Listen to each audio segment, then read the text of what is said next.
Please अपना।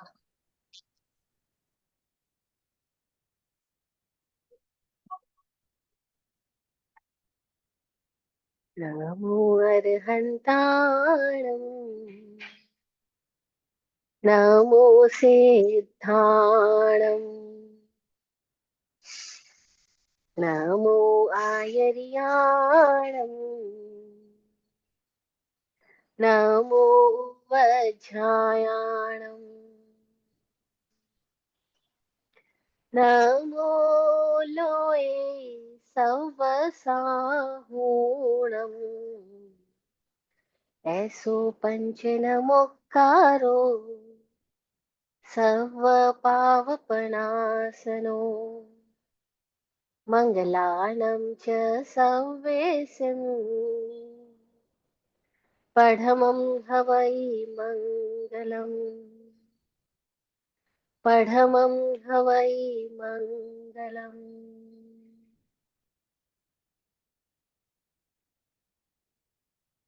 सतगुरुवर हमें मार्ग सुझा दे,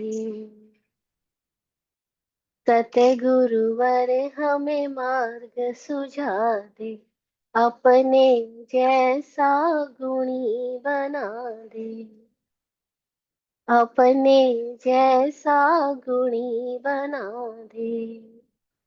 धन नहीं मांगू तन नहीं मांगू, कुटुंब कबीला जन नहीं मांगू,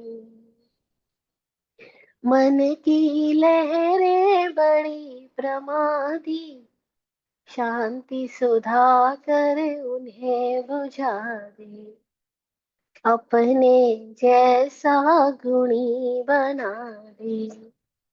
सतगुरुवर हमें मार्ग सुझा दे।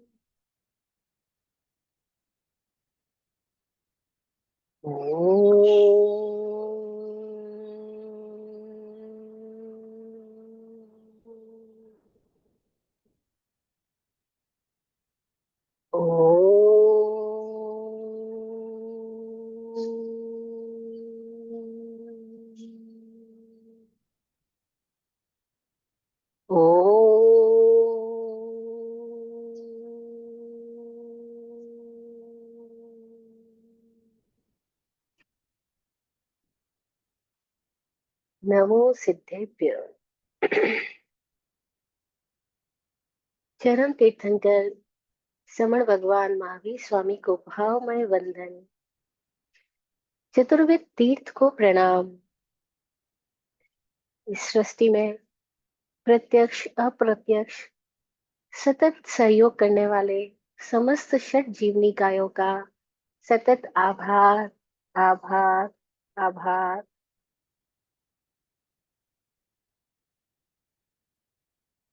दृष्टिदाता, बोधि प्रदाता सदगुरुदेव को नमन।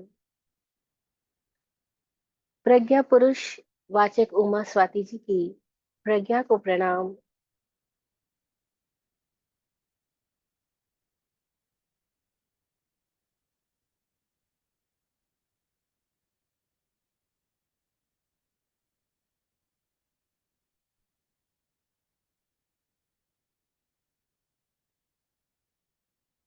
जय हो।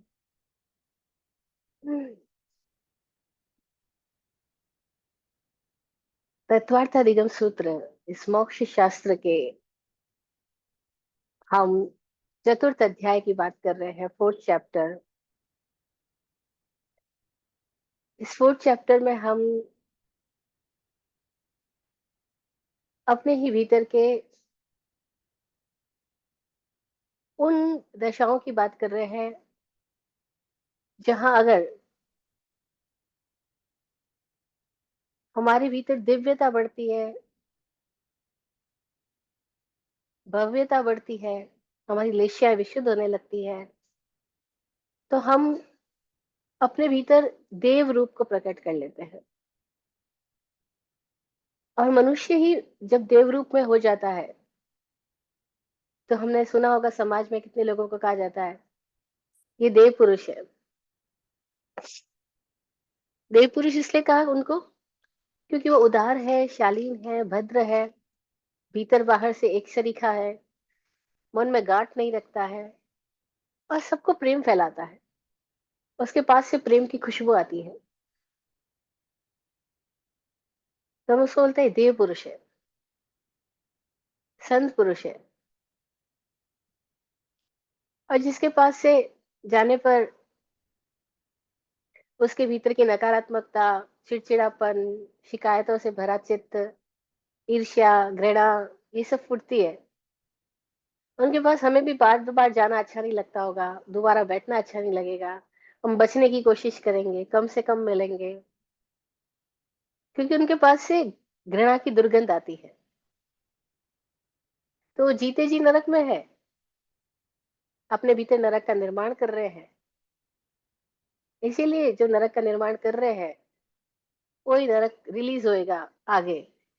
निर्माण यही हो रहा है, चाहे स्वर्ग का चाहे नरक का।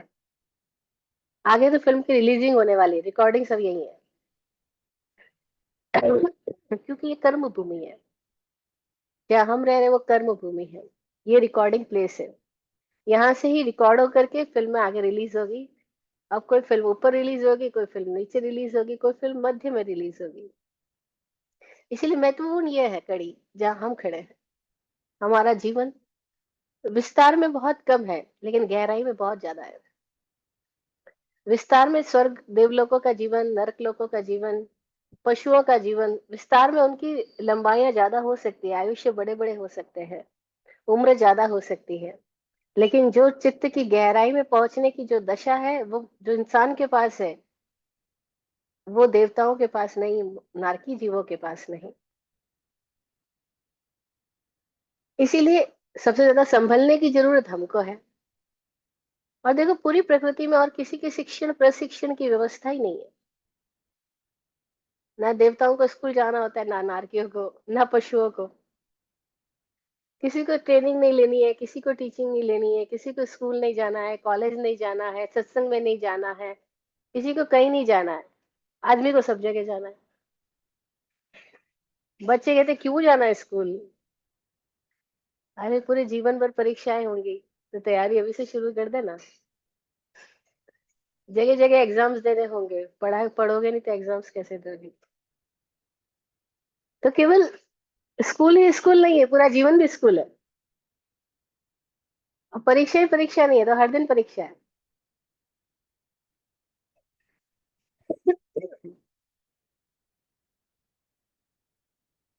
तो मनुष्य के बच्चे को सही दिशा देने का प्रयास, सही ट्रेनिंग देने का प्रयास लगातार किया जाता है, क्योंकि उसको जरूरत है। वही अपने जीवन से केवल एक ही जीवन नहीं, न जाने कितने जन्मों की, कितने और जीवनों की दिशा और स्थिति को तय करने वाला है। इसलिए वो एक ही जीवन के लिए जिम्मेदार नहीं है, वो पूरे अनंत भविष्य के लिए जिम्मेदार है। अनंत भविष्य के लिए, एक एक क्षण अनंत भविष्य के सृजन में काम कर रहा है। फिर भी भविष्य की चिंता नहीं करनी, ये भी मनुष्य को ही सिखाया जाता है। उसको कहा जाता है अगर आज का दिन मजे से जीना आ गया, इस क्षण को मजे से जीना आ गया, दिन भी छोड़ो, इस पल को मजे से जीना आ गया, इस पल में हल्का फुल्का होना आ गया, इस पल में विदाउट नॉट, बिना ग्रंथि के मस्त रहना आ गया, बस तो फिर तुम्हारा अगला पल भी अच्छा ही होएगा, क्योंकि इसी पल से तो अगले पल निकलने वाला है। तो समझदार लोग ये नहीं कहते भविष्य की चिंता करो, लेकिन समझदार लोग ये कहते हैं कि पूरा भविष्य तुम्हारे वर्तमान के जीने पर ही निर्भर है, इसलिए वर्तमान को सुंदर बनाओ। तो लास्ट सेशन में हमने भवनपति देवों की चर्चा की थी।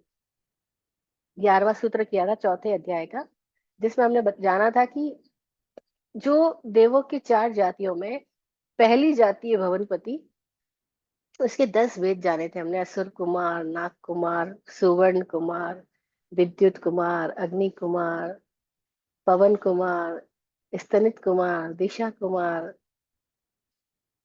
उदति कुमार, कैसे कैसे 10 प्रकार के ये जो जाति है, ये देवता है, वो 10 प्रकार की प्राकृतिक शक्तियों के स्वामी हैं। और अगर वे परस्पर कलह करते हैं, झगड़ा फसाद मचाते हैं, तो उनकी वजह से इस धरती पर भी बड़े प्रभाव पैदा होते हैं। क्योंकि कुछ तो इनमें इनमें से धरती के तुरंत नीचे रहते हैं, कुछ धरती के साथ भी रहते हैं और कुछ ऊपर भी जाते हैं। और यहाँ तक कि पहले दूसरे देवलोकों के साथ झगड़ा भी मोल ले लेते हैं। तो उसको कहा जाता है देवासुर संग्राम। देवता और असुरों का संग्राम। असुर यानी भवनवासी देवता, और देव यानी पहले दूसरे देवलोक के देवता, ऊपर के देवता। ऊपर के देवलोकों तक तो वो पहुंच नहीं सकते, दूसरे देवलोक तक उनका आवागमन होता है, जा सकते हैं। जैसे कोई घूमने के लिए यहाँ से कोई बहुत दूर तक जा सकता है, ऐसे वो लोग बहुत दूर तक जा सकते हैं।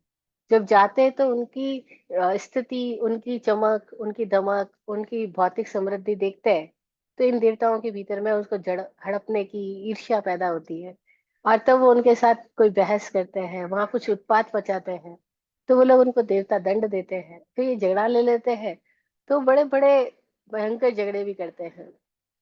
भगवती सूत्र में एक स्थान पर वर्णन आता है कि असुर कुमार जाति के देवता ने पहले देवलोक के इंद्र के साथ जब झगड़ा किया, तो इंद्र ने उसको अंकुश से मारा। अंकुश की मार ऐसी होती है कि बस एक बार में ही देवता को भयंकर चोट लग जाएगी, और वो, जैसा हम लोग बोलते हैं, सालों साल तक आदमी खड़ा ही नहीं रह सकेगा। और वो जो अंकुश की मार उधर से चल रही है, और उसको पता लग गया कि अब तो मैं बच नहीं सकता, अब तो मैं मर ही जाऊंगा, तो मैं कहाँ जाके शरणा ले लूं कि मैं बच जाऊं, कहाँ मेरे को सुरक्षा मिल जाए कि ये अंकुश की मार मुझे ना पड़े, क्योंकि वो चल चुका है वार, तो वो पहुंचेगा, और वो पहुंचे उसकी स्पीड से ज्यादा मेरे को अपनी स्पीड से चल के ही मुझे बचाना होगा। तो जैसे हम बचाने के लिए कहीं छुपते हैं, तो वो आके भगवान महावीर स्वामी के चरणों में आके बैठ गया छुपने के लिए। ये वर्णन भगवती सूत्र में आता है। और जब वो भगवान महावीर स्वामी के चरणों में आके बैठा, तो कुछ अवधि दृष्टा लोग थे उनकी सभा में, जैसे गौतम स्वामी है, और भी कई ऐसे साधु महात्मा थे जिनके पास अवधि ज्ञान, अवधि दृष्टि है, वैक्रिय शक्ति जिनकी जागृत हो गई है। तो उन्होंने देखा कि अरे, ये तो भगवान के चरणों में देवता इस तरह से क्यों आके चुपके इतना छोटा सा रूप बना करके बैठ गया है। तो पूछा ऐसा कैसे हो रहा है, तो भगवान ने बताया कि ये असुरेंद्र है, ये चमरेंद्र है, और ये इंद्र के साथ में फसाद करके आ रहा है। तो वहां से अंकुश चल चुका है, और वो मेरे को तो कुछ बिगाड़ नहीं सकता, इसीलिए मेरे पैर के नीचे आके बैठ गया ये। भगवान की परिक्रमा लगा के तो अंकुश लौट जाएगा, भगवान का कुछ बिगाड़ नहीं सकेगा। तो भगवान के पास शरणा ले लिया उसने, सुरक्षा ले ली। ये समझ उनके पास भी थी कि भगवान के पास जाएंगे तो हम सुरक्षित हो जाएंगे। ऐसा आज भी देखो, हम कितने चिंताओं से, बोझ से व्यर्थ ग्रस्त होते हैं, परेशान होते हैं, डिप्रेस्ड होते हैं। हमें कहीं कोई सुरक्षा, कहीं कोई सहारा, कहीं कोई शरणा ढूंढता है चित्त, तो हम कहाँ जाते हैं?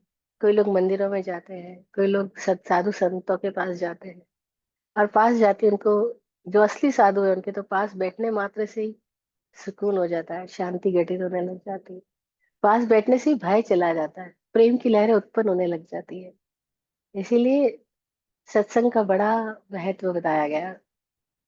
अनुभवी लोगों ने तो कहा कि बस गुरु के पास जाके बैठना ही पर्याप्त है, कुछ बोलना नहीं, कुछ करना नहीं, कुछ मांगना नहीं, समस्या भी बताने की जरूरत नहीं। अगर वो सदगुरु है तो आपको उसको समस्या बताने की जरूरत ही नहीं है, उस पास बैठ जाओ, आपकी समस्या बिना बोले भी दूर हो जाती है। जैसे नहीं, अपन तेज धूप के अंदर हरे भरे वृक्ष की घनी छांव में जाके बैठ जाए, कुछ करने की जरूरत नहीं, बस वो छांव भी हमको सूरज की गर्मी से जलते हुए तन को मिल जाए तरवर की छाया, ऐसा ही सुख मेरे मन को मिला है, मैं जब से शरण तेरी आया, मेरे राम। मेरा गाने में कंठ अच्छा नहीं है। अपना भाव ही बता रही हूँ कि ऐसे होता है कि हम सूरज की गर्मी से जलते हुए इस तन को मिल जाए तरोवर की छाया, ऐसा ही सुख इस मन को मिला जब से शरण तेरी आया। इसीलिए अरहंत शरणम, सिद्धम शरणम, साहू शरणम, केवली पनत्तम धमम शरणम की बात बताई गई। ऐसे कहा अशरण शरण, कोई शरणा नहीं है, कोई सुरक्षा नहीं है, लेकिन फिर भी ये चार का शरण बता दिया गया। विचित्र बात, विराट गुरु जी से जब हम समझते थे तो विराट गुरु जी बोलते थे जैन धर्म अशरण की बात करता है। भगवान महावीर का तो पूरा महत्वपूर्ण सूत्र अशरण का सूत्र है। अशरणे शरणम पवज्जामि, किसी की शरण में मत जाना क्योंकि कोई और तारने वाला नहीं। फिर भी यहाँ मंगलिक की बात की गई, फिर भी चार शरण की बात की गई। तो बोले इसलिए की गई क्योंकि आदमी सीधा सीधा समझ नहीं सकता ना, उसको इशारा चाहिए, उसको अंगुली पकड़ना पड़ता है, उसको एक बार चलाना पड़ता है। तो सीधा बोले अशरण तो समझ नहीं आता, तो बोला अरहंत का शरण। अब अरहंत भी कहीं और नहीं है, आत्मिक स्थिति है। सिद्ध शरणा, सिद्ध भी कोई व्यक्ति नहीं है, आत्मिक स्थिति है। घटना घटी है, विस्फोट हुआ है, वो सिद्ध हुआ। धर्म भी कहीं बाहर नहीं है, स्वभाव धर्म है, भीतर ही धर्म है। साधु, बोले साधु को बाहर मत समझना, साधु तो वो है जो ग्रंथियों से मुक्त हुआ, सरल हो गया, भीतर बाहर एक हो गया। तो इस अवस्था की बात कही, व्यक्ति की पूजा नहीं की यहाँ पे, लेकिन जो व्यक्ति रूप में मौजूद है, ऐसे सिद्ध पुरुष जिसको मिल जाए उसका सौभाग्य ही क्या। जैसे नहीं, बौद्ध धर्म में कहा बुद्धम शरणम गच्छामि, तो सवाल हुआ, अरे आप अपने शरण की बात कर रहे हो क्या? आप जब कह रहे हो बुद्धम शरणम गच्छामि तो आप अपने शरण में लेके आना चाह रहे हो?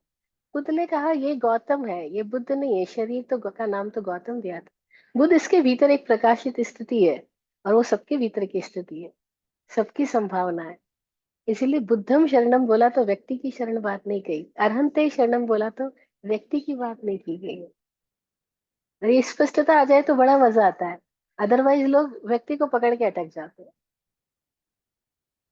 और व्यक्तियों को तो पकड़ने की कोशिश की जा सकती है, स्थितियों को तो पकड़ा ही नहीं जा सकता। सूरज की रोशनी को कोई पकड़ के बताए, पकड़ा ही नहीं जा सकता। ऐसे ही है आत्म प्रकाशित देव पुरुष, देवादि देव, वो इष्ट है। लेकिन इन देवताओं की भी चर्चा की गई है, इसलिए बताया गया कि देखो ये देवता, देवता होके भी अभी कैद है, अपनी ही वासनाओं में कैद है, अपनी असुरक्षाओं से ये भी पीड़ित है। असुरक्षा के लिए भगवान के चरणों में आके स्थान ढूंढ लेते हैं, शरणा खोज लेते हैं। और एक बार जो भगवान के चरण का स्पर्श पा लिया, वो भगवान की छाया में भी आ गया, तो उसके भीतर क्या हुआ वो उसको भी नहीं पता। कौन सी संभावना जाग गई उसे भी नहीं पता। बस, चाहे कोई गलत कारणों से भी संत के पास पहुंच गया हो, लेकिन जो वास्तविक संत के पास पहुंच गया है, उसने अपनी कौन सी यात्रा किधर बदल दी, बताना आसान नहीं है। और ऐसे ही जो संत के नाम पर झूठा बैठा है, कपटी बैठा है, मायावी बैठा है,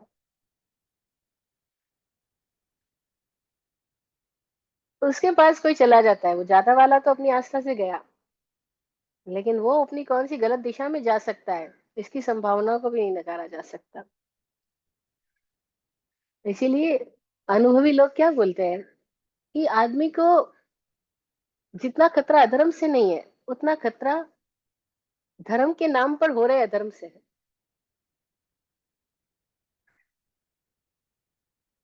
और धर्म का नाम लेकर के जो लोग अधर्म फैला रहे हैं, जो लोग संप्रदायवाद फैला रहे हैं, जो लोग पता नहीं क्या क्या मिसअंडरस्टैंडिंग समाज में दे रहे हैं, बस उन्हीं से खतरा है। और इसीलिए मनुष्य बड़ा मजेदार है, उसको जहाँ हर पल संगत सुधारने की जरूरत है, वहां समझदारी से जाग के देखने की भी जरूरत है कि वहां जो बोला जा रहा है और जो जिया जा रहा है वो एक है या नहीं है। बोलने वाला खुद कौन है? स्वामी विकास जी अक्सर एक एग्जाम्पल देते हैं, इतना प्यारा लगता है मुझे वो एग्जाम्पल। वो कहते हैं कि लोग पोछा लगाते हैं, घरों में, ऑफिस में, सब जगह पोछा तो लगता ही है, लेकिन आप देखो जिस कपड़े से पोछा लगाया जा रहा है, अगर वो कपड़ा खुद ही गंदा है तो वो पोछा क्या करेगा? मोप, साफ करने वाला कपड़ा, सफाई वाला, साफी भी बोलते हैं कोई लोग उसको, झाड़ू है, पोछा है, अगर वो खुद ही गंदा है, वो मॉप ही गंदा है, तो वो सफाई करेगा या गंदगी फैलाएगा? और यही हो रहा है, समाज की जिम्मेदारी लेके चल रहे संत महात्मा, अगर वो खुद ही अंदर से मैले है, तो वो सफाई पैदा करेंगे या मैला पैदा करेंगे? और तब सो कॉल धर्म ने जितना आदमी को नुकसान पहुंचाया, उतना अधर्म ने भी नहीं पहुंचाया। तो कई लोग भवनपति क्यों बन गए? क्योंकि वो यहाँ पे तपस्वी थे, लेकिन क्रोध को नहीं हटा पाए, जिद्दी थे। अब मैं मिली हूँ ऐसे, बचपन में जिन्होंने मुझे धार्मिक शिक्षाएं दी, वो बहुत तपस्वी साधु थे, जैन साधु, जिनके पास में मैं रही। मैंने जिनसे शास्त्र सीखे, शास्त्रों का रटना सीखा, मेरी स्मरण शक्ति को उन्होंने बढ़ाया। वो इस तरह से मेरे पे मेहनत करते थे कि मेरे हाथ में किताब नहीं देते, खुद सूत्रों की गाथा बोलते और कहते ध्यान से सुनो और जब तक याद ना हो मैं बोलूंगा। जैसे पहली बार में उन्होंने 7 बार रिपीट की गाथा, तब मुझे याद हुआ श्लोक। फिर करते करते उन्होंने यहाँ तक किया, मेरे ऊपर इतनी मेहनत की कि वो 2 बार बोले और मुझे याद हो जाए, ऐसे। तो इतनी मेहनत जिसने मेरे ऊपर की, मैं बड़ी उनकी प्रेम करती हूँ उनके प्रति। लेकिन जब मेरे को समझ आने लगी तो मुझे पता लगा वो तो इतने जिद्दी इंसान है, इतने क्रोधी इंसान है, और भयंकर। दूसरे लोग उनका कहना ना माने तो आग्रहशील इतने हैं कि उनके आग्रह की वजह से उनकी दृष्टि से अशुद्ध लेशा निकलती है, और सामने वाले का नुकसान भी हो जाता है। और उनका अपना नुकसान होता है, सामने वाला तो उनका खुद का नुकसान होता है। जब मेरे को समझ आने लगी, मैं उनसे पूछने लगी, मैं उनसे सवाल करने लगी कि आप क्यों अपनी बात दूसरे को मनवाने की कोशिश कर रहे हैं। तो अब मैं स्टूडेंट नहीं रही उनके लिए, अब मैं तो बुरी बन गई उनके लिए। उनका फिर उनका क्रोध मेरे ऊपर भी प्रकट हुआ। बड़ा भयंकर क्रोध आया मेरे ऊपर भी, क्योंकि मैंने क्वेश्चन कर लिया। जब क्वेश्चन ना करो तब तक सब अच्छे हैं, लेकिन अगर आपका स्टूडेंट आपके सामने क्वेश्चन करने लग जाए, तो मैंने क्वेश्चन कर लिया, बस फिर तो स्थितियां बदल गई। लेकिन मैंने देखा वो जिंदगी के आखिरी क्षण तक वो ऐसी जिद्दी और क्रोधी और अहंकारी बने रहे, और तपस्वी खूब थे। खूब तपस्या किया, मतलब कितने कितने दिन भूखे रहना, लेट के नहीं सोना, आड़ा आसन त्यागी कहलाते, बैठ करके ही पूरी पूरी रात गुजारते थे। उनकी कोशिश तो थी मैं भी वैसी बन जाऊं, लेकिन मैं अपने स्वभाव के विपरीत कहाँ तक जा सकती थी। हमारा स्वभाव तो नहीं है जिद्दी होना, आग्रही होना। लेकिन और फिर मैंने मनोविज्ञान पढ़ रही, और मेरी तो स्थितियां, गुरु कृपा, कितनी अनंत गुरुओं की कृपा, कि वो मुझे डेवलप करते जा रहे, तो मैं देख पा रही हूँ कि बीमारियां क्या है। और बीमारियां देख पा रही हूँ तो कैसे मैं उस बीमार व्यक्ति की आदतन स्थिति में मैं अपने आप को सम्मिलित कर सकूं। तो बड़ा अहंकार उनका, उनके अहंकार ने मेरी जिंदगी में बड़े क्वेश्चन मार्क खड़े कर दिए। तो मुझे समझ में आने लगा कि जैन साधु है, मेरे को ज्ञान दिया, सब कुछ दिया, लेकिन खुद किस स्थिति में पड़े हुए हैं, ऐसा। तो बड़ा ऐसा, भवनपति देव कौन बन जाते हैं, कौन असुर कुमार बन जाते हैं? ऐसे ही नहीं बन जाते। कौन इंद्र बन जाते हैं? तपस्या बड़ी करते हैं ये, लेकिन खूंखार होते हैं, जिद्दी होते हैं, अहंकारी होते हैं, कोई बात पे बड़े आग्रहशील होते हैं, अटक जाती है उनकी यात्रा, और उनको अपना अटकाव दिखाई नहीं देता, और तब स्थिति बड़ी बदतर हो जाती है। तो भवनपति के 10 स्थितियों के बाद में हमने परमाधामी 15 प्रकार की जाति के जो देवता होते हैं, वो भी भवनपति के अंतर्गत ही सम्मिलित माने जाते हैं। तो 10 भवनपतियों के नाम और 15 परमाधामी देवों के नाम, इस तरह से 25 जाति के भवनपति देवता कहलाते हैं। परमाधामी देवों के बारे में हमने पहले भी जाना था कि वो ऐसे देवता होते हैं जो नरक में भी जाते हैं। बस ये एक ही जाति के देवता है जो नरक में भी जाते हैं, वरना अदरवाइज देवताओं का नरक में जाने का क्या काम। लेकिन वो जाते हैं क्योंकि उनकी दुष्टता इतनी खतरनाक है, और उनको दंड देने का इतना शौक है। तो प्रकृति ने उनको दंड देने के लिए नारकी जीवों के पास भेज दिया कि जाओ तो उधर दंड देने का अपना रस पूरा करो। अब मतलब कहने का मतलब क्या हुआ कि जिसको दंड दंड देने का शौक है, उसको कोई जो दंड भोगने वाले लोग हैं उनके पास ऑटोमेटिक वो पहुंच ही जाएंगे। मैंने स्टोरी पढ़ी है औरंगजेब की। औरंगजेब जो मुगल सम्राट हुआ, आ, बहुत दुष्ट माना जाता है ऐसा। उसने भयंकर उत्पात मचाया था भारत के अंदर, हाँ। उस औरंगजेब के बुढ़ापे में उसके ही बेटे ने उसको नजर कैद कर दिया। नजर कैद कर दिया, यानी जैसे एक कमरे में बंद कर दिया, अब यहाँ से आप बाहर नहीं निकल सकते, कुछ भी जान नहीं सकते, देख नहीं सकते, इस कमरे में आपको बंद रहना पड़ेगा, चाहे वो महल का ही कमरा क्यों ना हो। लेकिन आपने महल के कमरे में सारी सुख सुविधाओं के साथ भी किसी को कैद कर दिया है, तो कैद है। तो औरंगजेब बड़ा परेशान हुआ, अब वो किसको शासित करे, क्योंकि पूरी जिंदगी उसने हुकूमत चलाई है, लोगों को आदेश दिए हैं, तो क्या करे। तो एक बार उसके बेटे ने पूछा कि आपको क्या चाहिए यहाँ पर, तो उसने कहा और कुछ नहीं तो कुछ बच्चे ही लाके दे दो, क्योंकि बच्चों को डांटने में तो बड़ा रस आता है, बच्चों को सिखाने, पढ़ाने, डांटने, मजबूर करने में, रुलाने में, हंसाने में बड़ा रस आता है। तो उसको कुछ तो लोग चाहिए जिनको वो शासित कर सके, अब यहाँ आदमी तो है नहीं जिसको शासित करे, तो कहा कुछ बच्चे ही लाके दे दो। तो परमाधामी देव ऐसे है, उनको दूसरों को दंडित करने में मजा आता है, रस लेते हैं वो, अनुशासित करने में मजा आता है। तो कहाँ भेज दिया प्रकृति ने उनको, जाओ नरक में जाओ। तो वो पहली, दूसरी और तीसरी तक नरकों में जाते हैं, और वहां उन जीवों को लड़ाते हैं, लड़ते देख के मजा लेते हैं, उनको दंड देते हैं, उनके साथ खूंखार व्यवहार करते हैं, क्योंकि उनके भीतर वैसी स्थितियां है, वैसी स्थिति में वो चले जाते हैं। सब लोग रोल प्ले कर रहे हैं, लेकिन कोई विलन का रोल प्ले कर रहा है, कोई एक्टर का रोल प्ले कर रहा है। अब विलन का रोल प्ले करने वाले ने चुना है ना कि मैं विलन बनूं। तो ऐसे ये परमाधामी देव होते हैं, इनके नाम भी बड़े मजेदार है, अम्ब, अमरीश, ऐसे मतलब, जैसे नहीं अमरीश पुरी नाम आते हैं हमारे दिमाग में, एक्टर की नहीं आती, विलन की इमेज आती है। ऐसे इनके नाम भी बड़े मजेदार है। तो ये 15 प्रकार के देवता भी भवनवासी देवता कहलाते हैं।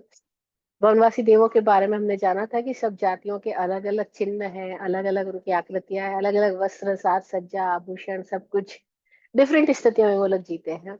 तो कई मनुष्य ने उनको साक्षात्कार किया, पहचान पाए, तो वो बता पाए कि ये इस प्रकार के देवता है।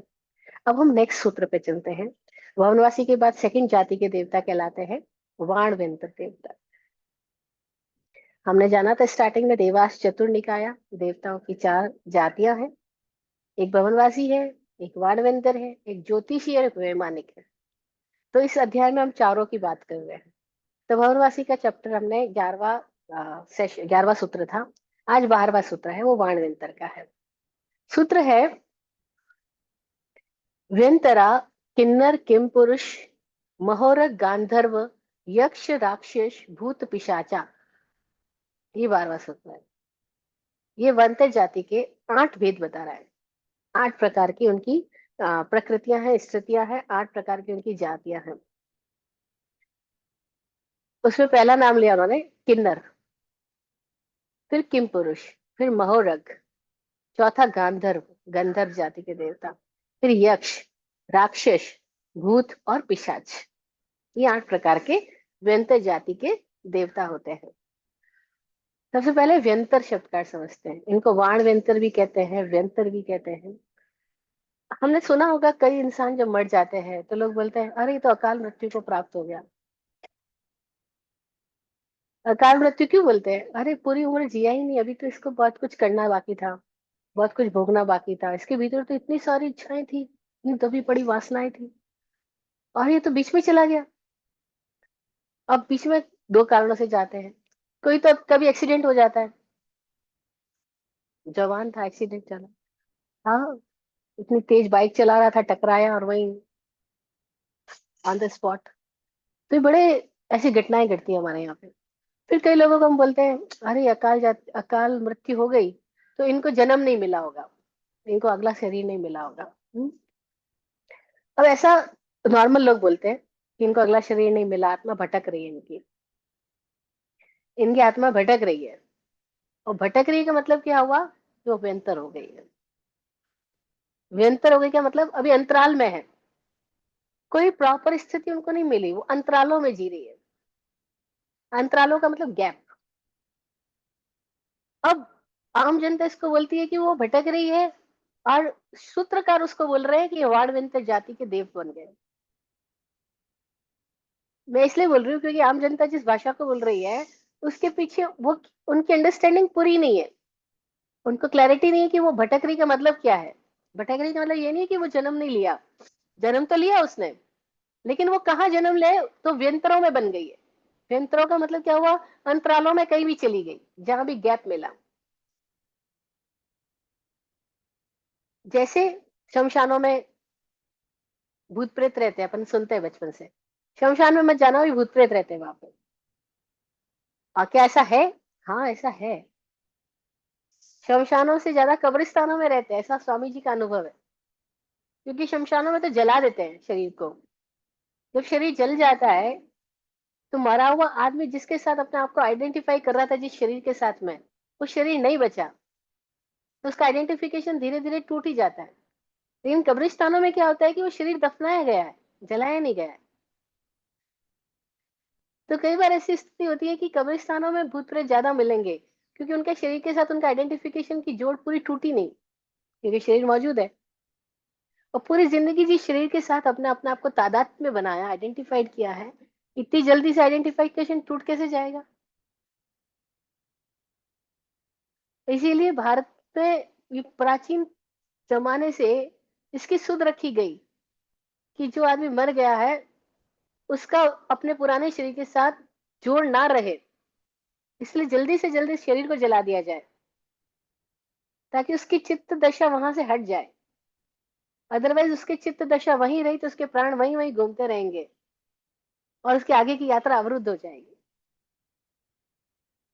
और आगे की यात्रा अवरुद्ध ना हो, वो जीव का चित्त यहाँ ही ना पड़ा रहे, उसकी प्राण स्थितियां यहीं बिखरी हुई ना रहे, इसके लिए इतने प्रयोग किए गए कि मरे हुए आदमी के सामान भी हम नहीं रखते थे। जिन जो चीजों से उसका मोह है, जिन चीजों से वो बहुत ज्यादा आइडेंटिफाई रहा है, हम तुरंत उन चीजों को भी किसी को दे देते, फेंक देते, बाहर कर देते, उस स्थानों पे नहीं रखते। ये तो क्या पता उस जीव का चित्त अभी भी यहाँ पड़ा रह जाए, संबंध रह जाए, और उसके बारे में सब अच्छी अच्छी बातें बोलते हैं।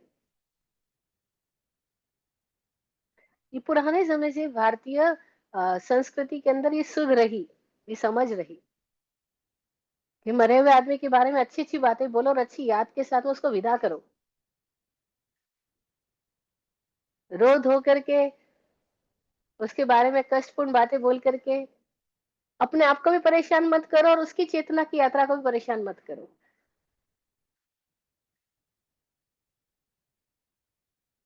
तो बड़े जानकार लोग रहे हैं जिन्होंने इन व्यंतरों की स्थिति को समझा। और एक समय था जब इलेक्ट्रिसिटी नहीं आई थी, उस समय तो ये भूत प्रेतों का इस मध्यम लोक में ही चूंकि उनका रहना है, तो आदमियों के साथ बड़ा आसानी से साक्षात्कार हो जाता था। इंसान भूत प्रेतों के साथ बड़ी आसानी से ऐसी बात कर लेते थे, उनकी मुलाकात हो जाती थी भूत प्रेतों के साथ में। आज मुश्किल हो गया, इलेक्ट्रिसिटी ना करके हमारे यहाँ का पूरा इलेक्ट्रोमैग्नेटिक फील्ड बदल दिया है, तो इससे उनकी बॉडी को इस इलेक्ट्रोमैग्नेटिक फील्ड में आने में परेशानी होती है। इसीलिए अभी भी वो छुपते हैं, रहते हैं यहाँ, बहुत जगह पे रहते हैं। मुख्यतः मध्यलोक में ही रहते हैं वाणवंतर देव, मध्यलोक यानी जहाँ मनुष्य और तिर्यंश रह रहे हैं। तो ये कहाँ रहते हैं? तो किताबों में लिखा है कि वो शमशानों में, शून्य ग्रहों पे, कब्रिस्तानों में, पेड़ों पे, गुफाओं में, पहाड़ों पे, जंगलों में, ऐसी एकांत पड़ी भूमि में इनका वास ज्यादा होता है। आपने सुना होगा, क्योंकि आप लोग तो यूएसए में रह रहे हो, ज्यादा आपको सुनने का मौका नहीं मिलता ऐसा। लेकिन भारत में तो ये बड़ी आम बात है। यहाँ पहले जब आदमी गांवों से, जंगलों से पैदल गुजरता था, तो उनको कहा जाता था किसी झाड़ के नीचे ऐसे ही टॉयलेट मत करने बैठ जाना, क्या पता कोई देवता पकड़ लेंगे, कोई प्रेत आत्मा, कोई भूत आत्मा वही रह रही है पेड़ों के ऊपर। और जब आदमी टॉयलेट कर रहा है, तो वो एक थोड़ा संवेदनशील क्षण है, उससे वो ज्यादा बौद्धिक नहीं है, तार्किक नहीं है, उससे वो अपने आप को छोड़ रहा है, इजी है। उस समय उसको गिरफ्त कर लेना बड़ा आसान है, तो उसकी छाया में प्रवेश करना बड़ा आसान है।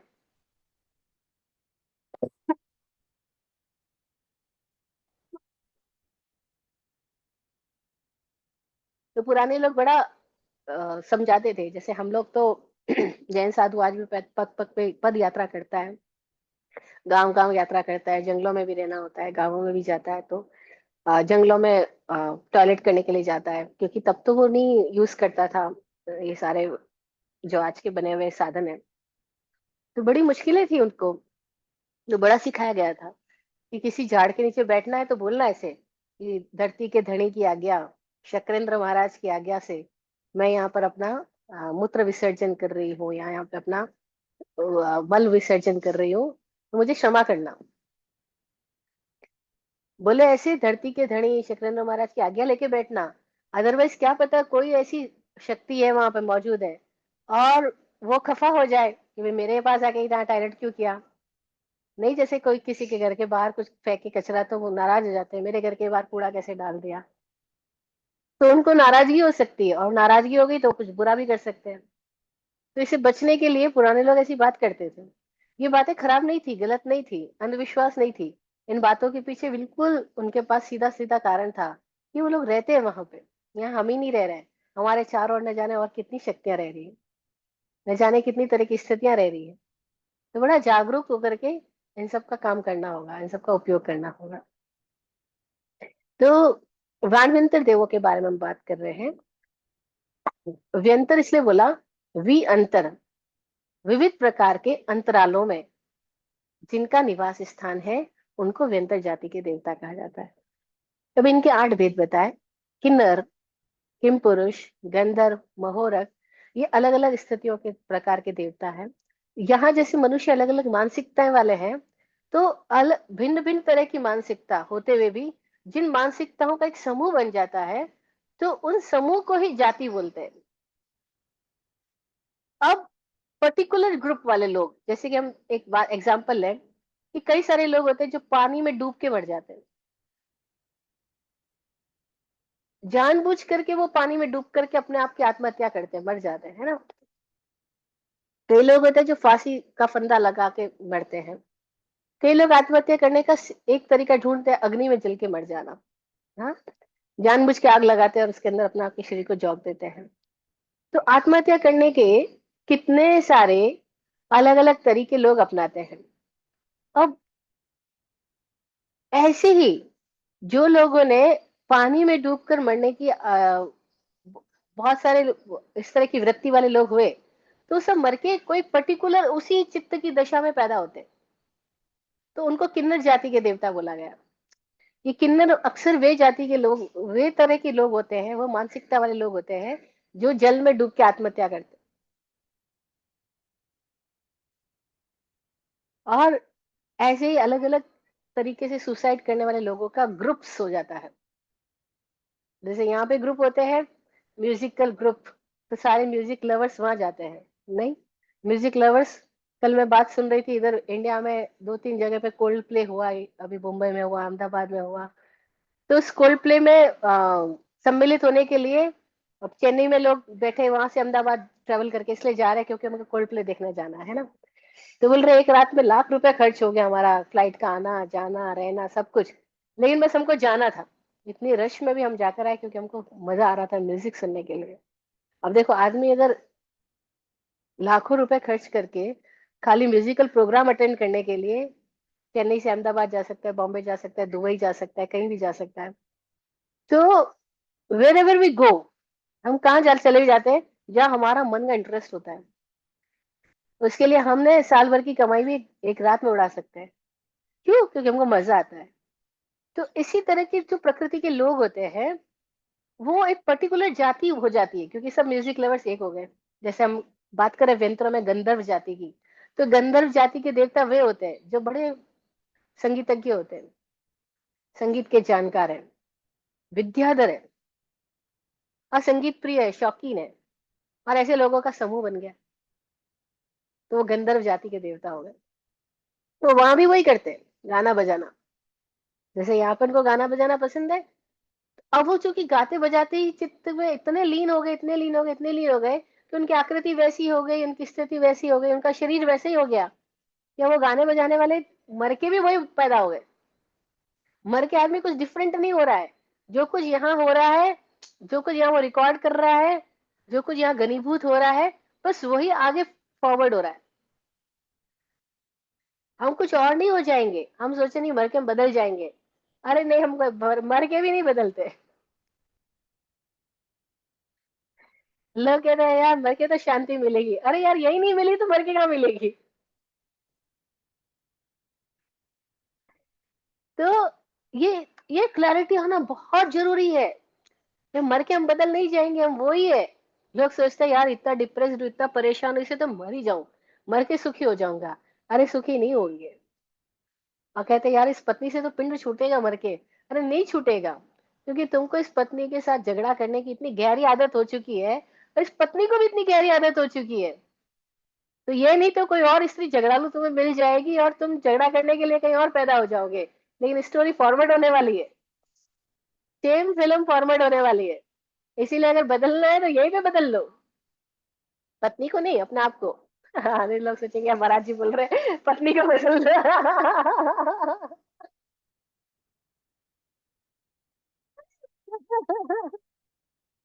और बड़े खुश हो जाएंगे, हमको तो देवर्षि जी ने कहा था पत्नी को बदल लो। ऐसी पुरानी बात है, एक बार मैं किसी मंदिर में जाके ठहरी तो लोग आए, लेडीज वगैरह। तो पूछती है कि महाराज जी आप बताओ ना, आलू प्याज खाने में पाप लगता है कि नहीं लगता है। मैंने कहा, "आप मुझसे क्यों पूछ रहे हो? आप मुझे सवाल क्यों कर रही हो? आप इतने वर्षों से मंदिर आ रही हो, हमारा सब लोगों को सुन रही हो, तो मुझसे क्यों पूछना चाहते? नहीं, आप एक बार कह दो। तो मुझे पता है आप मेरे से ठप्पा लगवाना चाहते हो, मैं बोल दो पाप नहीं लगता है तो आप आराम से खाओगे, खा तो आप अभी भी रही हो। चुपके चुपके खा रही हो, हमारा सबको नहीं बता रही हो। आपको पता है वैभव जी तो बिल्कुल लॉजिकल बात करती करेंगी, ऐसी तो कुछ भी नहीं पकड़ा देंगी। इसलिए आप पूछ रही हो कि मैं बोल दूं कि पाप नहीं लगता है तो आप आराम से खाओगी। इनका ठप्पा लगवाने की कोशिश मत करो, तुम्हें खाना है तो बी क्लियर, नहीं खाना है बी क्लियर।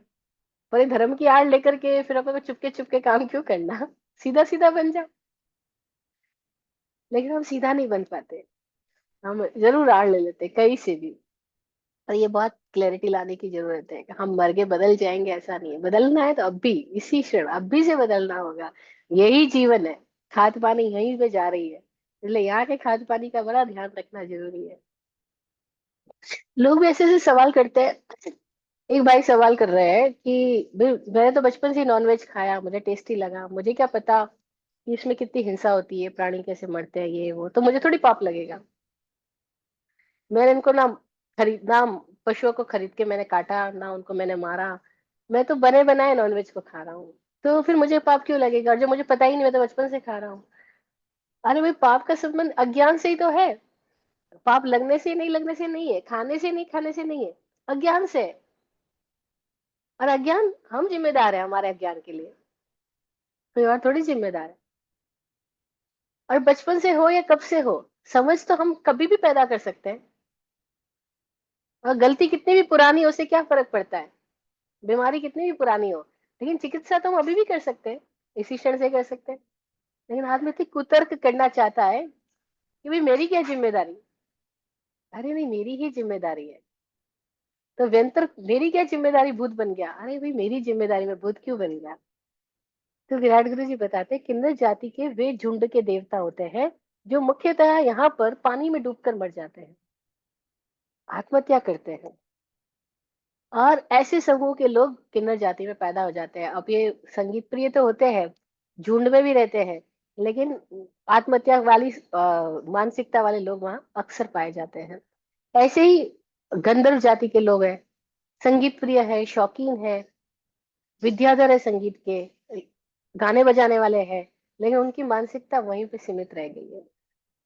और किसी भी कला, किसी भी साहित्य की विधा और किसी भी तरह के शौक में हम अगर लवलीन हो गए हैं, तो वही हमारी चित्त की दशा कैरी फॉरवर्ड होगी, और हम उसी दशा में बार बार जन्म मरण करते रहेंगे। लेकिन उससे ऊपर अगली स्थितियों में या उससे मुक्त स्थिति में हम नहीं जा पाएंगे। इसीलिए समण भगवान महावीर स्वामी ने बार बार हमको ये मैसेज दिया कि आहा सुखम देवाणु पिया, माँ परिबंधम करे। हर बार उनसे जब भी कोई कुछ पूछता, भगवान ये करूं या भगवान ये ना करूं, भगवान ऐसा हो जाए, भगवान एक ही बार बोलते हैं, आहा सुहम, अद्भुत है सुख देवानुप्रिय। माँ पड़ी बंधन करे, प्रतिबंध मत करना, अटक मत जाना, बंधन मत बांध लेना। ऐसा ही करूंगा, बंधन हो गया। ऐसा नहीं करूंगा, बंधन हो गया। प्रतिबंध मत कर, बंधन मत बांध।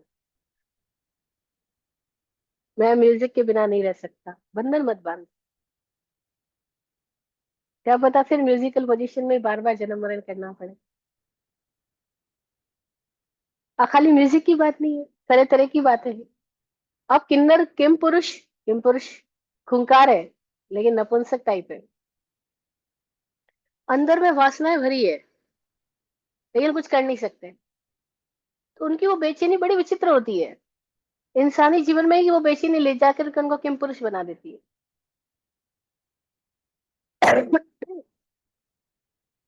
किन्नर किम पुरुष महोरग, ये महोरग जाति के देवता ऐसे होते हैं जैसे सांप। दिखने में वो सांप की आकृति के होते हैं। विराट गुरु जी अपने अवधि ज्ञान से देख के बताते थे कि बड़े विचित्र प्रकार के देवता होते हैं। ये रूप बदलते रहते हैं। कभी कभी तो ये दो सिर एक पैर वाले हो जाते हैं। कभी कभी ये आगे से सांप की आकृति के, पीछे से घोड़े की आकृति के हैं। एक मुंह आगे, एक मुंह पीछे इनका। कभी कभी ये जमीन से ऊपर उड़ने वाले सांप जो होते हैं, ऊपर रेंग रहे सांप वाले स्थिति में आ जाते हैं। और कभी कभी ये मौरक जाति के देवता मनुष्यों के निवास स्थानों में आके रुक जाते हैं। जैसे कमरे की छत पे सीलन है, वहां पे आ जाएंगे। पुराना रंग रोगन है, वहां पे आ जाएंगे। फटी कटी स्थितियां हैं, वहां पे आ जाएंगे। और ये आकर के मनुष्यों की स्थितियों को तंग करने की भी कोशिश करेंगे। और कभी कभी बड़ी खूंखार दुष्ट प्रकृति के होकर के कलह क्लेश वातावरण में पैदा कर देंगे। अलग अलग विचित्र प्रकार के प्राणी बन जाएंगे, आकृति बदल लेंगे, तिरंचों की आकृति में आ जाएंगे। तो ये देवता तिरंचों की आकृति में आ रहे हैं, बताओ, है देवता लेकिन तिरंचों की आकृति में जी रहे हैं। क्योंकि उनकी मानसिकता वैसी हो गई। और मानसिकता और अच्छा, तिरंच भी तो देवता बनते हैं। खाली मनुष्य देवगति में थोड़ी जा रहा है। तिरंज गति के प्राणी भी मर के देवगति में जा रहे हैं। और वे वहां पे जाकर के भी अपने उसी शरीर के आइडेंटिफिकेशन से इतना ज्यादा अटैच होने के कारण से देव रूप में भी उनका शरीर त्रियंश रूप का बन रहा है। नहीं, जैसे अपन आदमी को बोलते हैं अरे इतना दुष्ट है, खूंखार है, अरे तो बर्बर है। अब आदमी को हम जंगली बोल रहे हैं, बर्बर बोल रहे हैं, खूंखार बोल रहे हैं। और कोई कोई आदमी को हम बोलते भी हैं, अरे ये आदमी है कि भैंसा है, इसकी बुद्धि क्या है। तो जैसे हम यहाँ पे नहीं नाम दे देते हैं, ऐसे ही देवताओं में भी ऐसे है। ये वो आदमी है कि सांप है,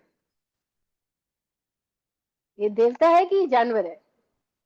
तो शरीर देवता का कहला रहा है, लेकिन भीतर की स्थिति जानवर की स्थिति है। तो ऐसे महोरक जाति के देवता होते हैं। अच्छा, आ, व्यंतरों में किन्नर किम पुरुष महोरक गंधर्व यक्ष, यक्ष जाति के देवता जो थोड़े डिफरेंट होते हैं। थोड़े आलीशान जिंदगी जीने वाले, खान पान, मौज शौक, भोग प्रिय होते हैं। उनको लोग प्रसाद चढ़ाए, उनको मजा आता है। हवन धूप तर्पण करे, उनको मजा आता है। वो उनको खाना पीना भोग पसंद है, इसीलिए उनको लोग मिठाइयाँ ला के चढ़ाते हैं। जैसे नहीं, मणिभद्र देवता कहलाते हैं, आपने देखा होगा जगह जगह। ये यक्ष जाति के देवता है। यक्ष जाति के भी ऐसे बहुत सारे भेद है, पूर्णभद्र, मणिभद्र, सर्वतोभद्र, ऐसे बहुत सारे उनके भी नाम है। अच्छा, इन सब के बहुत सारे आगे विविध नाम है। इतने नाम तो मुझे लगा नहीं कि मैं याद करूं और आपके सामने बोलूं। मतलब है, इतना बता देती हूँ, इनमें बहुत सारे भेद प्रभेद है, बहुत सारी जातियां इनके भी। पर यक्ष जाति में विशेषता क्या होती है कि ये भोग प्रिय होते हैं, इनको मौज शौक पसंद है, इनको मनोरंजन पसंद है, इनको प्रकृति में घूमना और रहना पसंद है। और ये मनुष्यों के साथ भी कनेक्टेड रहते हैं। और जहाँ मनुष्य इनकी सेवा पूजा करते हैं, वहाँ मनुष्य को ये ब्लेसिंग देते हैं। और इनकी ब्लेसिंग पाने के लिए आदमी बड़ा तरसते हैं। और ऐसे मानते हैं कि अगर इनकी ब्लेसिंग मिल गई तो हमारे घर में धन बनेगा, हमारी संतान मिलेगी, हमको पुत्र मिलेगा। और फिर मनुष्य की जैसी मान्यता होती है, मान्यता आदमी को वैसा दिला ही देती है, उसका विश्वास उसको वैसी स्थिति में ले जाता है।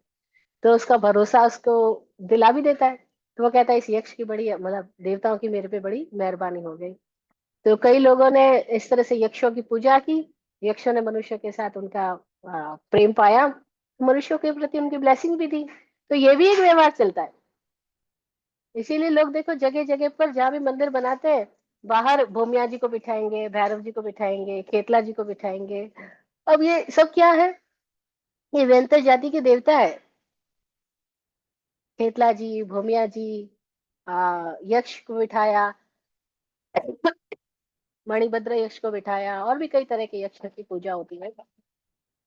तो मनुष्यों ने इनके साथ अपना संबंध बनाए हैं, और इनसे ब्लेसिंग्स मिली है इनको। इसीलिए इस तरह की इनकी पूजाएं चलती है। और यहाँ भी हम देखते हैं कई इंसानों को पूजा का बड़ा शौक होता है। लोग आए, चरणों में प्रणाम करें, गिफ्ट लेकर आए, मिठाइयाँ लेकर आए, अच्छी ड्रेसेस लेकर आए, तो उनको बड़ा मजा आता है। तो ऐसी प्रकृति उनकी माँ भी बन जाती है फिर। वो देवता बन के भी यही सब कुछ तर्पण चाहते हैं, अपना भोग चाहते हैं। तो हम देख लें हम किस तरह के लोग हैं। हमको गिफ्ट लेने में ज्यादा मजा आता है, या देने में जो मजा आता है, या या पूरी लाइफ को गिफ्ट समझ के जीने में मजा आता है। मजेदार बात है। क्योंकि मुझे भी मजा आता है, मुझे बहुत लोग गिफ्ट लाके देते हैं, तो मैं बहुत खुश होती हूँ। तो मैं बोलती हूँ यार गिफ्ट लेने में बड़ा मजा आता है, लेकिन फिर मैं वापस सोचती हूँ पूरी लाइफ ही गिफ्ट है। मैं तो हर चीज ही गिफ्ट है। मैंने इनके लिए क्या किया जो मुझे इतनी अच्छे सूरज की धूप मिल रही है, हवाएं मिल रही है, और इतनी सुंदर सुंदर जगह पे हम जा रहे हैं। मैंने क्या किया? सर पूरी लाइफ ही गिफ्ट है। हर सांसों सांस ही गिफ्ट मिल रही है। मैं क्या कर रही हूँ सांस के लिए? Nothing, I am doing nothing, but सब कुछ तो हो रहा है। तो जीने के सबके अलग अलग तरीके होते हैं, और हम किसी भी तरीके के साथ प्रतिबंध कर लिए तो फंस जाएंगे। इस बात का हमें होश ही रखना होगा। तो अदरवाइज वेंतर देवों को हम समझ रहे हैं कि ये कौन बनते हैं, हाँ? तो अगले अगली स्थिति में आ रहा हूँ। यक्ष, किन्नर, किम पुरुष, मोहरा, गंधर्व, यक्ष, राक्षस, भूत और पिशाच। राक्षस कौन है? खूंखार है, बलि है, सैनिक है। अक्सर सैनिक लोग मर के राक्षस जाति के देवता बन जाते हैं। यहाँ भी वो सैनिक है, सेनापति है, गार्ड करते हैं, रक्षा करते हैं, देश के लिए मर मिटते हैं, युद्ध प्रिय होते हैं, है ना? वीर होते हैं, बली होते हैं, साहसी होते हैं। उनको औरों की रक्षा करने में अपना ईगो सेटिस्फाई होता है, बड़ा मजा आता है कि मैंने बचाया, मैंने इतने लोगों को उतारा, ये किया वो किया। और ये उनकी मानसिकता गहरी हो जाए, वही उनकी आदतन जीवन शैली हो जाए, तो मर के भी राक्षस जाति के देवता बन जाते हैं। तो राक्षस वैसे तो राक्षस शब्द का अर्थ होता है रक्षा करने वाला। राक्षस बुरा शब्द नहीं है। राक्षस बना रक्षा करने वाले से। तो जो रक्षा करने वाले देवता होते हैं, प्रकृति के होते हैं, वो राक्षस बनते हैं। लेकिन इनमें कोई कोई लोग ऐसे भी होते हैं जो क्रूर राक्षस हो जाते हैं। वो इतने क्रूर हो जाते हैं कि वो रक्षा के नाम पर रक्षा ना करके हाँ, भयंकर वातावरण पैदा कर देते हैं। लड़ते भी हैं, लड़ाते भी हैं।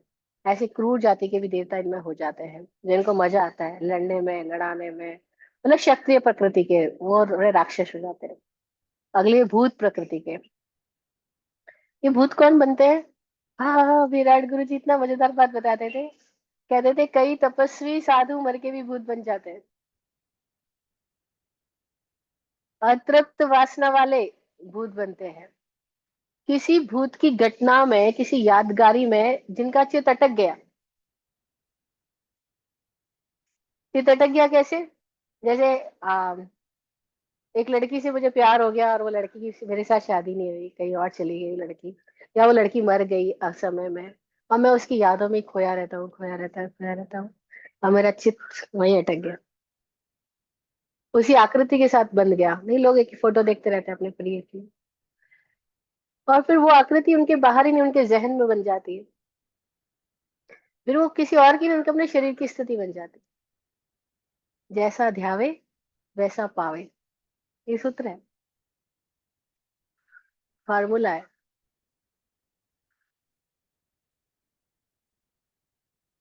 तो कौन है जो भूत बन गए? बड़ी इच्छाओं वाले, अतृप्त इच्छाओं वाले, चित्त कहीं अटक गया है, पुरानी शैली को पकड़ के जीने वाले, पुरानी बात को पकड़ के जीने वाले, अटक गए पुरानी बात पे। किसी ने मुझे ऐसा कहा था, और उसके आगे बढ़ते ही नहीं है वो, लौट लौट के उसी बात पे आके अटक जाते हैं। मैं कई बार एग्जांपल देती हूँ। मेरे साथ एक बुजुर्ग आदमी आके बैठते थे मेरे पास। जितनी बार आते थे सेम स्टोरी रिपीट करते थे। वो महीने में 3 बार आए तो 3 बार भी सेम स्टोरी, एक भी वर्ड आगे पीछे नहीं होएगा। वो बताएंगे मैं जब इंजीनियर था, मैं जब ऑफिस में जाता था, मेरे पास इतनी सारी गर्ल्स आती थी, ये होता था वो होता था। महाराज जी लेकिन मैंने प्याज कभी नहीं छुआ, मैंने प्याज कभी नहीं खाया। अब प्याज कभी नहीं खाया, बहुत औरतों के साथ भोग किया लेकिन प्याज कभी नहीं खाया। और पूरी स्टोरी सेम।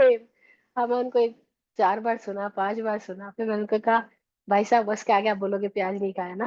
बोला, हंसने लग गए। बोले महाराज जी आपको पता है क्या, मैंने आपको बता दी क्या ये बात।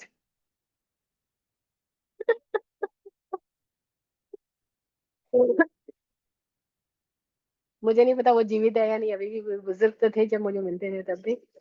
लेकिन इनके उनके अब वो सरलता से अपनी सेम स्टोरी सुनाते जाएंगे, और मैं हंसते हंसते सुनती जाऊंगी। अब तो साधुओं का काम भी तो ये होता है, सुनना बड़ा होता है लोगों को।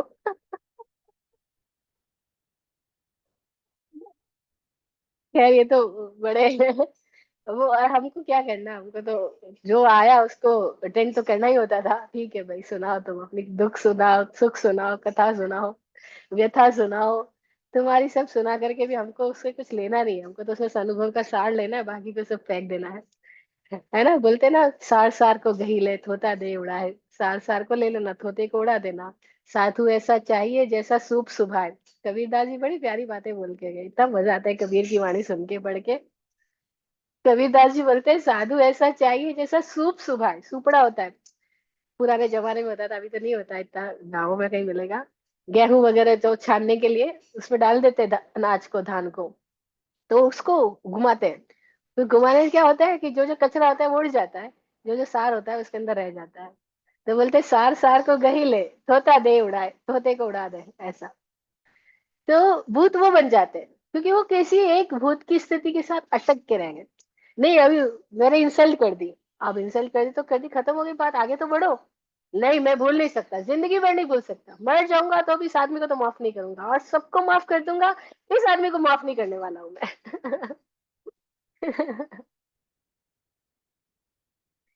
तो सबके खमत खावड़ा करूंगा, इस आदमी से खमत खावड़ा नहीं कर, इसको तो मैं जिंदगी भर माफ नहीं कर सकता। और किसको, अपने पिता को, अपने बेटे को, अपनी पत्नी को, अपने नजदीकी फ्रेंड को।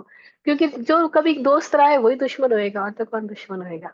जो कभी बहुत करीब रहा है, जिसे बहुत उम्मीदें पाली है, उसी से कष्ट होने वाला है। तो आदमी इस तरह से भूत बन जाता है, प्रेत बन जाता है, पिशाच बन जाता है। और पिशाच कौन बन जाते हैं, बड़े बड़े राजनेता, अंडरवर्ल्ड के मुखिया, डॉन। और विराट कोहली जी तो बड़ी मजेदार बात बोलते हैं, इधर कहते हैं ये जो धर्म सभाएं होती है ना, मंदिरों में, स्थानकों में, इसमें जो प्रधान नहीं होते, अध्यक्ष वगैरह, कहते हैं बड़े खूंखार लोग होते हैं, इस समाज का पैसा ले रहे धर्म के नाम पर। फिर कब पता कौन सा पैसा कहाँ चला जाता है। पब्लिक की श्रद्धा को कैसे उल्लू बनाते हैं, अंधा करते हैं, और अपना कानून, अपना पत्ता सीधा करते हैं। बोलते हैं बड़ी कानून की बातें करते हैं बाहर में, और अपने लिए सब गलियां निकाल लेते हैं। और इनको इतना मजा आता है लोगों को लूटने में, उल्लू बनाने में, और इनके खुद का उल्लू बन रहा है, इनको पता दिख नहीं रहा है। ये खुद लूटे जा रहे हैं वो नहीं दिख रहा है, लेकिन लोगों को लूटने में बड़ा रस ले रहे हैं। तो ये कई लोग ऐसे मर के पिशाच जाति के देवता बन जाते हैं। पिशाच खूंखार है, पिशाच अंडरवर्ल्ड के डॉन है। पिशाच झगड़ा कराने में मजेदार है, पिशाच राजनीतिक राजनेताएं हैं। यहाँ भी वही है, वहां भी वही है। यहाँ यहाँ से थोड़ी उनकी वहां पे मात्रा बढ़ जाएगी। यहाँ पे करना चाहते हैं, कर नहीं पाते, लिमिटेशन है। वहां पे तो सोचना और होना एक ही होता है। वहां करने के लिए कर्म भूमि नहीं है। आपको झंडे गाड़ने जाना नहीं पड़ेगा, झंडे फैलाने भी जाना नहीं पड़ेगा। आप सोचो और आपका झंडा फहरता है। तो वह देवभूमि में बस यही है, मन और कर्म एक ही हो जाते हैं। यहाँ पे मन और कर्म अलग अलग है, तो वहां पे मन और कर्म दोनों एक हो जाते हैं। तो मजा भी है, सजा भी है। मजा इसलिए कि आपको कुछ करना है, सपोज अच्छा करना है, तो बस सोचा और हुआ, मजा है। यहाँ तो हम सोचे शिखर जी जाना है, समय शिखर जी, तो वी हैव टू क्लाइंब ना, हमको चढ़ना होगा। चाहे थोड़ा भी चढ़ना होगा, चढ़ना तो होएगा। We have to climb. लेकिन वहां पे आप सोचो शिखर जी जा रहा है, बस आप पहुंच गए शिखर जी। तो मजा भी है, सजा भी है। क्योंकि सोचा मुझे आग जला ना दे, तो बस जल गए। सोचने के साथ ही आग पैदा हो गई। सोचना आग और होना आग, दोनों में फर्क नहीं है। इसीलिए देवगति के बड़े मजे है, देवगति के बड़े खतरे हैं। सोचना और करना एक ही हो जाता है। रिमोट का बटन दबाने की भी जरूरत नहीं है। यहाँ तो हमें पर्दे पे तो चीज लानी है तो खाली बटन दबा और पर्दे में वो चीज आ गई। वहां तो बटन दबाने की भी जरूरत नहीं, दिमाग में बटन दबा और हो गया। इसीलिए बड़ा खतरनाक है। बुरी कल्पना आदमी जल्दी पकड़ता है, अच्छी कल्पना करने में भी उसको प्रयास करना पड़ता है।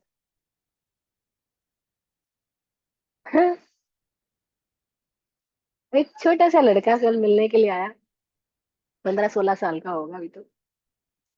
अब iPhone 16 देखा, बोलता है अगर ये हाथ से गिर गया तो, अगर कोई चुरा के ले गया तो। है स्वामी जी बोल रहे थे उतना ही ऐसा सोचने है तो ये क्यों नहीं सोचता कि मेरे पास नया आईफोन आ गया तो। अरे तुझे कल्पना ही करनी है तो तू अच्छी तो कल्पना कर। लेकिन तेरी कल्पना भी जा रही है तो कहाँ जा रही है। स्वामी जी बोलते हैं ये ऑटो इम्यून डिजीज हो गई। आदमी अपने ही मन का अपने ही खिलाफ प्रयोग कर रहा है, और कितना अपनी शक्तियों का अपने खिलाफ प्रयोग करता है कि वो मर के भूत और पिशाच बन जाता है। और ऐसे ही नहीं बन रहे, इन्होंने अपनी पूरी मानसिक शक्तियों को विस्फोटक बनाया, तब जाके पिशाच बने। और उस विस्फोट में फिर खुद ही नहीं जलते, औरों को भी जलाते। ये विस्फोटक सामग्री बन गए, ये पिशाच हो गए। तो ये भूत पिशाच, लोग पूछते हैं अरे होते क्या भूत प्रेत। अरे होते नहीं, दिख ही रहे, हम सब बैठे हैं। एक मजेदार स्टोरी, मैंने रियल स्टोरी सुनी, वो भी आपको सुनाती, शेयर करती, मजा आएगा। 5 मिनट और। एक गांव की बात है, हम लोग उस गांव में गए थे, तो वो महिला अपना एक्सपीरियंस सुना रही थी। तो ये 4 बहुएं हैं एक घर के अंदर में। हम्म? और इनकी बुजुर्ग सास थी, अब तो मर गई है। लेकिन जब सास बहुत बूढ़ी हो गई, पहले तो जवान थी तो सारी महिलाओं को, अपनी बहुओं को अपने कंट्रोल में रखती थी, है ना। सारी बहुओं को उनका स्ट्रिक्ट रूल था कि कोई भी अपना घूंघट यहाँ से ऊपर नहीं करेगी। ना, इंडिया की सारी बातें तो समझते हैं आप लोग। तो पहले घूंघट प्रथा थी हमारे यहाँ, सब औरतें सिर ढक के रहती थी घरों में, है ना। तो बोले थे कि नाक से ऊपर किसी का भी सिर घूंघट नहीं जाएगा। सबकी आंखें जो है वो पल्लू के अंदर ही रहने वाली है। तो उस बुढ़िया सास का पूरा रूल था घर के अंदर में। तो सारी बहुएं उनकी कंट्रोल में रहती थी, और ऐसे अंदर चाहे गुस्सा करे, चिड़चिड़ करे, पड़पड़ करे, लेकिन वो सिर के ऊपर कपड़ा उनका फिक्स रहेगा। अब क्या हुआ, जो सास जब बूढ़ी हो गई, लकवा हो गया, चल फिर नहीं सकती थी, तो उन्होंने सास के लिए एक चारपाई डाल दी। और वो कैसे डाली, घर के बाहर वाले बरामदे में डाल दी। तो घर के बाहर जाती, जो पहला एंट्रेंस आता है, दालान आता है, उसके अंदर उनकी चारपाई है। और उधर एक आला है, और एक छोटा सा विंडो सिल है ना। और उधर अब बहुएं दिन भर घर में आराम से रहती है, क्योंकि अब उनको सिर ढकने की जरूरत नहीं, सास तो बाहर है। और कभी कभी गलती से भूल के वो सास के सामने चली जाती है और सिर उगड़ा हुआ है, और सास तुरंत चारपाई पे लेटी है, बूढ़ी है, लकवाग्रस्त है, ज्यादा कुछ कर नहीं सकती, तब भी गुस्सा करती है कि, तो वो ख्याल रखती है कि जब दालान में जाना है तो सिर ढक के जाना है। और जैसे ही दालान से बाहर आ गए, सिर उगड़ा, आराम से है वो। अब क्या होता है, ये बूढ़ी सास चारपाई पे कई सालों तक रही, और कई सालों तक वो अपनी बहुओं को इसी तरह से टोकती रही, घूंघट के लिए, पल्लू के लिए। एक दिन तो हुआ, सास मर गई, चारपाई खाली हो गई, दालान खाली हुआ, चारों बहुओं का सास में सास आया। सास गई तो सास में सास आया कि हाँ, अब हम आराम से अपनी फ्रीडम में जी सकते हैं। लेकिन बड़ी मजेदार घटना घटी। ये सास को तो जला वला दिया है, तो मर भी गई है। और उस दालान से अभी भी जब भी गुजरती है, और अगर वो पुल्ला ना ले और ऐसे गुजर जाए, तो वहां पे अभी भी आवाज आती है। जैसे सास चिल्लाती थी वैसे आवाज अभी भी आती है। एक बार तो ये डरी, ये क्या, यहाँ तो कोई नहीं है, सास तो जा चुकी है। और उनके बिस्तर बिस्तर भी हमने फेंक दिए, उनके कपड़े भी फेंक दिए, अभी आग में किसकी आवाज आ रही है। लेकिन सास का चित्त वहां उसी आले के साथ जमा हुआ है, क्योंकि उन लोगों ने जब सास मर गई थी तो उस आले में उसका दिया विया लगाया था, और प्रणाम किया था, है ना, करते हैं ना, बूढ़ा आदमी कोई मर गया तो उसका दिया जलाते हैं, प्रणाम करते हैं। वो सास का चित्त वही मौजूद हो गया, और वो भूत बन गया है, और पुरानी शैली की पकड़ इतनी गहरी है। और ओल्ड स्टाइल कि नहीं, सिर ढक के आना। अभी भी बहुएं वहां से बिना सिर ढके चली जाए तो वहां से कंपन होएगा, आवाज आएगी, कोई स्थिति पैदा हो जाएगी, इनको झटका लगेगा, बहुओं को झटका लगेगा जैसे बिजली का झटका आया हो। और ये समझ नहीं पा रही है हो क्या रहा है। ये सब जैसी सिर ढकती है तो ठीक हो जाता है, सिर उगाड़ के चली जाए तो वहां अभी भी झटका लगता है। तो ये बहुएं मेरे साथ अपना एक्सपीरियंस शेयर कर रही थी। महाराज जी ये होता है क्या? मैंने कहा आप ही एग्जाम्पल लोग होता है। ऐसा कैसे हो जाता है? पकड़, पकड़ कारण है।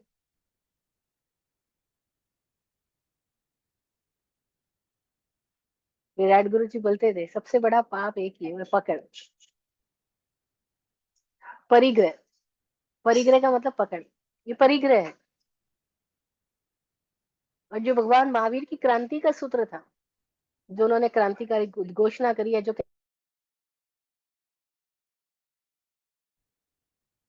उनकी क्या नई बात थी? अहिंसा नई बात नहीं थी। अहिंसा परमो धर्म, जियो और जीने दो, ये बात के लोगों ने चलाई हुई बातें हैं। महावीर ने ये बात नहीं थी। महावीर की जो क्रांति का सूत्र था वो था अपरिग्रह। मैंने पकड़ मत रखी, क्योंकि हिंसा भी पकड़ से ही पैदा होगी, पकड़ नहीं तो हिंसा क्यों करेगा? तो वो स्त्री भूत बन गई है। और भूत का मतलब क्या? पुरानी बात के साथ चिपक गई है, पुरानी शैली के साथ चिपक गई है। लोग ऐसे पुराने कपड़ों की स्टाइल के साथ चिपक जाते हैं, रीति रिवाजों के साथ चिपक जाते हैं। प्राण जाए पर वचन न जाए, और वचन बेभानी में दे दिया था, बेहोशी में दे दिया था कि मेरी बेटी जब बड़ी होगी तेरे बेटे के साथ विवाह करा देंगे। आज भी भारत में ही हो रहा है। एक लड़की जो हमारे साथ अभी फ्रेंडशिप में है, मतलब प्रेम करती है, बात करती है, वो बताती है कि वो पैदा हुई तभी उसके पापा ने उसकी विवाह कर दिया था। राजस्थान के किसी गांव में पैदा हुई थी, अभी तो सूरत में रह रहा है। लेकिन बोलती है कि अब वो लड़की की पसंद कोई और है, वो किसी और लड़की के साथ चला गया। और मैं उसको इसलिए मानती रही इतने सालों तक क्योंकि मेरे पापा ने उसको वचन दिया हुआ है, तो मैं उसको पति की तरह मानती रही। और वो लड़का तो किसी और के साथ में है, तो मेरे को अब शादी नहीं करनी, मैं वैरागिन बन गई हूँ, दीक्षा लेने वाली हूँ। और मैंने कहा ये वैरागिन तो वैरागिन नहीं है, क्योंकि तेरे भीतर तो कोई एक टीस ने तुझे इस स्थिति में लाके पैदा किया, और वो टीस है। और तेरे प्राण में वैराग्य नहीं है तो वैराग्य ओढ़ रही है। और तुझे पता है वैराग्य जीवन जिसको तू कह रही है उसकी क्या स्थितियां है, वहां बैठे हुए साधु संतों की क्या स्थितियां है। तो बोलती है मैं देख पा रही हूँ कि ये चेहरे खुश नहीं है साधुओं के, फिर तो उसी दिशा में क्यों जा रही है? तो बोलती है घर पे रह नहीं सकते, शादी किसी और से कर नहीं सकती, तो कहाँ तो जाना पड़ेगा। आप सोचो कितने लोगों की ये स्थितियां अभी भी इंडिया में तो है। या घर वाले बोल देते या तो शादी या जोग, या तो भोग या जोग, या तो शादी करो नहीं तो दीक्षा लो, घर में नहीं रख सकते। समाज वाले क्या बोलेंगे, लोग क्या बोलेंगे। लेकिन कोई एक ऐसी लड़की भी हमारे साथ कनेक्टेड है अभी, उसने घर की स्थितियां देख के बोला शादी नहीं करनी, मम्मी पापा के रोज झगड़े देख के समझ गई शादी तो नहीं करनी, भैया भाभी के झगड़े देख के समझ गई शादी तो नहीं करनी, अच्छी अंडरस्टैंडिंग है। लेकिन वो दीक्षा के लिए गई, वहां भी कई सालों तक रही वैरागिन के रूप में। लेकिन जब उन्हें वहां की स्थितियां देखी तो लौट के आ गई, अपने घर वालों को कहती ना दीक्षा लेनी है ना शादी करनी है। तो पहले तो मम्मी पापा बड़े परेशान हुए, ऐसे हम रख नहीं सकते जवान बेटी को, ये वो। फिर उसका भाई समझदार, फिर भाई ने कहा मैं टेक केयर करूंगा, क्यों नहीं रख सकते, आपको क्या तकलीफ है, इतना ही है उसका खर्चा, मैं साल का खर्चा बांध देता हूँ, लेकिन ये रहेगी घर में और अपनी फ्रीडम की लाइफ जिए। इसको जो कोर्स करना है, जहाँ क्लासेस जानी है, जहाँ ध्यान करना है, जहाँ रहना है, सब कुछ करने के लिए इसको फ्रीडम दो। इसको अपनी जिंदगी का निर्णय खुद बनने दो। क्यों ऐसा सोचते हो कि शादी कराओ या संसार में दीक्षा लो, क्या जरूरी है? नए मार्ग के लिए हिम्मत चाहिए क्योंकि लोगों की सुननी पड़ती है। लेकिन स्पष्टता आ जाए तो हिम्मत आती है।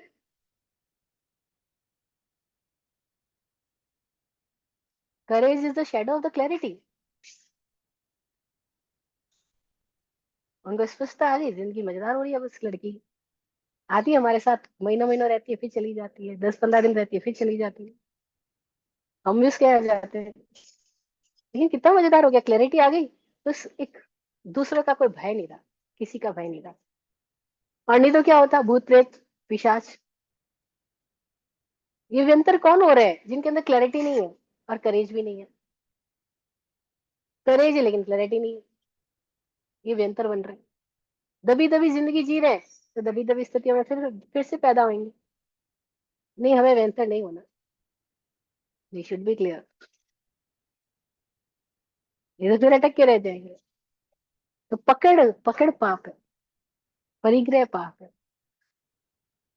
परिग्रह सारी अव्रतों का कारण है। और भगवान ने पांच महाभारत में पांचवें नंबर पे इसको रखा है, ये पांचवा आधार है। पांचवें नंबर पे क्यों रखा है? क्योंकि पांचवा आधार है, बेस है। ये क्लियर हो गया तो बाकी सब क्लियर हो जाएंगे। बेस ही नहीं हुआ तो बाकी सब कहां से आएंगे? अहिंसा लास्ट है, फूल है, बीच अपरिग्रह। कभी हम बात करेंगे पंच महाभारत पे, आने वाले चैप्टर्स में आएगा ये पंच महाभारत का वर्णन भी, तब हम उसको और विस्तार से जानेंगे। तो व्यंतर के 8 प्रकार के देव जाति होती है, फिर इनके बहुत सारे भेद प्रभेद है, तो इसको 26 भेद बताएंगे और बहुत सारे नाम बताएंगे। लेकिन इन शॉर्ट ये है कि जो यहाँ क्लियर नहीं है, यहाँ करेजियस नहीं है, यहाँ परेशानियों में है, ग्रंथियों में है, उलझा हुआ है, बस वो उलझे हुए मानसिकता ही उसको व्यंतर बनाती है। इसलिए हम सुलझे इसी पल, हमारे भीतर जो भी ग्रंथि है उससे सुलझ जाए, निर्ग्रंथ हो जाए। और कुछ नहीं तो इतना भाव रखे कि बस मैं निर्ग्रंथ हो जाऊं। ग्रंथि नहीं, हर ग्रंथि का ऑपरेशन कर सको खुद करो, ना कर सको तो जिनके ऑपरेशन हो चुके हैं उनके पास जाओ। ऐसे सिद्ध महात्मा पुरुष मौजूद है हमारी जिंदगी में। मैं तो बार बार बोलती हूँ, है, हमारी प्यास है तो हमको मिलते हैं ऐसे सिद्ध पुरुष जो हमारी सर्जरी कर देंगे। उनके पास जाओ, अपनी सर्जरी करवा लो, मुक्त हो जाओ। मुक्त होके मरो, बंधनों में पड़ के ना मरे, निरंतर नहीं बनना।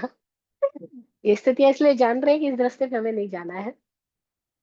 तो हमने जान लिया व्यंतर 8 प्रकार के। व्यंतरा किन्नर किम पुरुष मौरक गंधर्व यक्ष भूत पिशाचा, राक्षस यक्ष भूत पिशाचा, ये सारी स्थितियों को हमने समझा। इसलिए नहीं कि हमको जाना है, इसलिए कि हमको नहीं जाना है, बस अपनी क्लैरिटी के मजे ले, यहीं पे मुक्त हो जाए तो ही मुक्ति है। जय हो। आज इतना ही। गुरु जी की दुआ सबके लिए पढ़ती हूँ। आप फूलो फूलो हो जिंदगी मखमल मुलायम, आपकी हर खुशी पे है हमारी जान सदके, दुआ करते हैं चुपचाप दिल की थाप से हम, दुआ करते हैं चुपचाप दिल की थाप से हम, रहे जाते नवाजे हर घड़ी अरमान सबके, अमन और चैन से गुजरे आपका वक्त सारा, अमन और चैन से गुजरे आपका वक्त सारा, रुख पे खिलती रहे यूं रूह की मुस्कान खुल के, रुख पे खिलती रहे यूं रूह की मुस्कान खुल के।